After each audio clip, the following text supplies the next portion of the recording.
Top 100 NBA Scams. This is a little series where we're going to reveal the top 100 scams in and around the NBA. Scams, the likes of which this world has never seen. This is quick. Alright, here we go. There are officially 1 bazillion scams in our reality, and what we're going to do today is reveal 3 of the top 100 scams in and around the NBA. Number 100, Conference Championship Merchandise. After your favorite team makes it through the first 3 rounds of the playoff and gets its bid to the championship, you are obviously elated, and you are interested in participating in this celebration any way possible. That's when you can buy your very own Conference Championship merchandise. Shirts, hats, socks, anything. But really, the truth is, that shirt is almost immediately out of date, and you immediately look stupid. Unless you buy it at the game, there's almost no time where you can wear it and not look idiotic. Okay, let's assume you have to order it, and it takes 5 to 38 business days later for you to get the matching shirts, shoes, and socks you ordered. Put it on, you look in the mirror, you realize it's not even a thing anymore. Number 1, either your team has moved on to become world flippin' champion, and you look out of touch. I mean, let's say you had a kid on the way, and after the kid was born, you put on a shirt that said, "Almost a daddy." I don't think I need to explain why this is a bad idea, because now it looks like there's something wrong with you. Alright? Furthermore, let's say your team blows a 3-1 lead in the finals, or maybe they get the old gentleman's sweep handed to them. Now, when you don your Western Conference Championship shirt to bar night, you are basically a walking joke, as in folks will see your shirt and immediately take the bait for a classic 3-1 joke. God, those are funny. So funny. Okay, enough on that. There is only one place Conference Championship gear should go. Actually, 2. 1, the South Sudan, for all the deeply impoverished children. If you don't know, this is actually where they send those pre-made loser shirts. And for example, in 2011, when the Dallas Mavericks defeated the Miami Heat, instead of these shirts stretching over the back of a one-time champion, LeBron James, these championship shirts were shipped off to the other end of the world, where families in need of clothing can get made fun of when they walk outside. And not just the boxes of shirts in the arena. There are thousands that are ready to be sold online and in stores. Those are also pre-made and shipped off. And actually, the practice is far more widespread than that, as you will find shirts of all types of losers on the backs of poor, needy children. Speaking of pre-made, here's the thing that I've always wondered about. When somebody wins a championship, there's inevitably a person in the crowd or a person on the floor that holds up the newspaper with the freshly confirmed headline. How the heck was that done? I mean, I'm not trying to be cliche here, but really, I mean, it doesn't come off like a fake. The picture is usually an image from a previous game, obviously, but vague enough to look current. Is there other news in there? And how, who, what, where, why does this person get it? Do they work for the paper? Is there another one in his back pocket with the opposite headline? But usually it's a local paper. So do 2 local papers get tasked with mocking up, printing, and delivering this? I have way too many questions, and we do not have the answers. Okay, let's move on. Scam number 22. By the way, we are not going in any particular order here. Scam number 22. The Hakeem Olajuwon Big Man Scam Camp. Excuse me. The Big Man Scam Camp. See, you have to cough when you say scam. This camp, according to rumors in a now defunct Grantland article, it costs somewhere between $15,000 to $100,000. Quick side note on Grantland, why does everything Bill Simmons puts his face on fail? Listen, he's got great ideas. He does. But he should come up with them, hand them off, and move on. Because it's clear nobody wants to see him or listen to him tell Kevin Durant why his high school sports career is worth 3 minutes of a 10-minute interview. Okay, here we go. The Scam Camp, also known as Hakeem Olajuwon's Big Man Camp, where big guys go and waste their veterans minimum contract and try to revive their careers at the age of 36. Camp for the aging or faltering sinners to make them feel like they still have a chance. A camp for sinners who feel like their days are numbered. And Kobe just has to be, you just have to be different. You just gotta be different. You had to go to that Big Man Camp like a jerk. Have you ever seen a single one of these guys leave this camp to a new regenerated career? Has anybody actually taken this little dream 2-step, implemented into their game after the fact, and become some sort of revelation? I mean, Hakeem is hustling these folks, and I don't fault him for it. Listen, if you want to be like Hakeem, watch the highlight clip, watch this one particular clip, bam, imitate it, there you go, you've been to big man camp. Hakeem played soccer for his entire childhood. He didn't pick up a basketball until like 17. He played soccer, he worked on his footwork, and then he did handball. The man played handball. He bounced around a little ball off a wall professionally, which is like the finest tuned hand-eye coordination. And you think a day and a half with Dwight Howard is gonna make him into a dancer? I mean, when Dwight comes stumbling into the camp with all 250 pounds shouldering up, you think you're gonna turn him into Gregory Hines over here? No. You know what? All that aside, let's imagine Dwight and Tyson do pick up these skills quickly. Hakeem is teaching these guys how to be a primary high-usage player in the 90s, where tossing the ball down low was a primary strategy, a main source of scoring. It's not like that's really gonna slingshot Robin Lopez to the third All-NBA teams. Listen, if I had a big man camp and really wanted to extend a player's career, it would involve a hoop, a ball, and a three-point line, and very clear rules. The gym will be locked down until you successfully sink 10,000 threes. Until then, the arena is your home. By the way, here's an IV and the minimum amount of nourishment a human requires. This robot will get you hooked up. Okay, I've taken up way too much time here. That is it.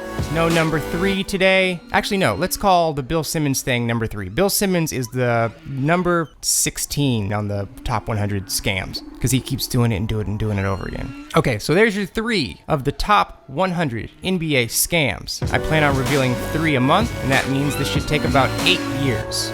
Unless the whole list gets leaked somehow. Jeebus forbid. Okay, thank you guys very much. Hey, subscribe. Thank you so much for getting us this far. So, there you have it. This is just the beginning.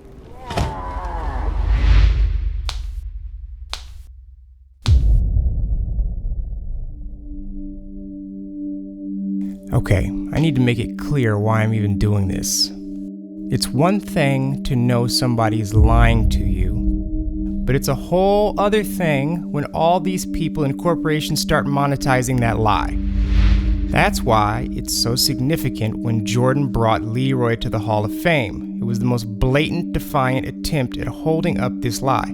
But here's the crux of this update. This is not the only lane, as the web is wider than I really expected here. At the heart of this story was an insanely popular, profitable, previously mentioned NBA entertainment video called Come Fly With Me. And in the production of that documentary, there were some fraudulent practices going on and potentially long-ranging, damaging tactics that may just have been the beginning. Because in 1989, before this was even a widely known story, before the Jordan got cut story was NBA canon, the NBA, they flat out coerced a man to deceive the masses. This guy here, Fred, he said he was the coach who cut Jordan. Yes, I'm the coach who cut Michael as a sophomore. Fred, here, didn't even work at the school that year. And see, Pop Herring, the actual coach, if interviewed, would have flat out denied this version of events. How do I know? Because he's denied it ever since. Until he basically went MIA in 2010. NBA Entertainment, which is a direct arm of the NBA, and they were the money behind this project. When they realized the Jordan got cut story was missing a leg or two, they could have left this story alone. No, instead, they broke all the rules of documentary decorum and produced this story into existence. Now, because the Come Fly With Me tape is one of the first productions that this man, David Gavant, produced and co-wrote. And I don't know about you, but the habits you form as a young professional, especially if you get away with it and achieve wild success, well, there's no reason to change your behavior.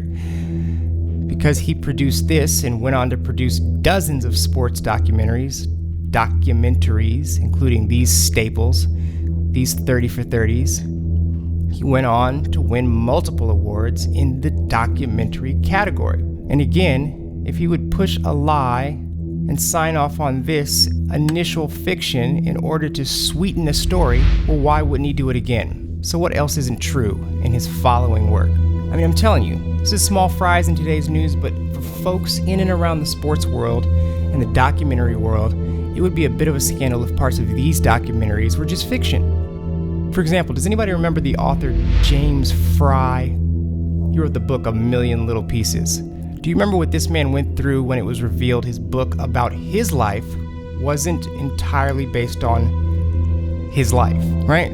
That seems like nothing. But in that situation, his career was decimated, including this worldwide flogging he took at the hands of Oprah. I don't know what is true, and I don't know what isn't. So first of all, I wanted to start with the smoking gun report, titled The Man Who Conned Oprah, and I want to know were they right? I think most of what they wrote was pretty accurate, absolutely. In David's case, he might have to hand his Emmys back. We might have to recategorize where all those stories fit. Or maybe David, a young filmmaker, is just doing his job, as they say, and he's just doing what the bosses told him to do. Well, then who are the bosses? Well, there's Don Sperling. In this old-ass article, he talks about the new play to get a younger audience into the NBA, and making these tapes was part of that strategy. Just a side note, look at those headlines. Top video sales, blockbuster awards. Good grief, this is old. I do remember it though. Anyway, he goes on to talk about how the NBA sports tapes are fighting for shelf space, and they want to get in on the family entertainment sections, ideally being put right next to the Disney characters and Barney. You hear that? Don wants tales of princesses and talking animals right next to his videos of his flying superhumans. You see how the higher-ups see this? This is not about telling a truthful story. It's about making a fairy tale, and that's it. And furthermore, Don even references David Stern and mentions how Stern refers to the NBA arenas as theme parks. It's easy to see where this perversion takes hold. The men on the floor can play their little hearts out, but it's these guys up top that will take the part of reality they like, mix it up in a fairy tale blender, and sprinkle in some hope and dreams with just a dash of challenges to overcome, and spit out a perfectly timeless, marketable story that will rival the likes of Disney and will be passed on from parent to kid for generations to come. And on that Sears shelf in the early 90s, stuck between the Mighty Ducks and Cool Runnings, was an NBA Entertainment tape about another larger-than-life character with a matching story arc of early setback and ultimate triumph. So look at it this way. You have to understand how important it was to get that little part in the story. Jordan had to get cut. And it had to be because of somebody bigger and stronger. There had to be a Leroy character. It's the second act setback. It's the one that propels our character throughout the rest of the movie to ultimate victory. So to Don and to David, this is key. So they told young David Gavant to do whatever it takes. So back on the ground in Wilmington, North Carolina, Fred Lynch was hired to play the role of the coach who cut Mike. This is not nothing anymore. This is world building, legend building, story writing, and just a peek inside to how the NBA is ultimately staged. Because just like Disney, we're still telling this story 30 years later. You want to know the secret to victory? Fail to make the varsity team. So now that that's settled, let's follow the money.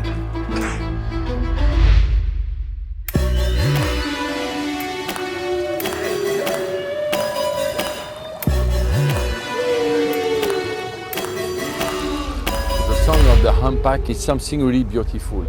This is the NBA Storyteller.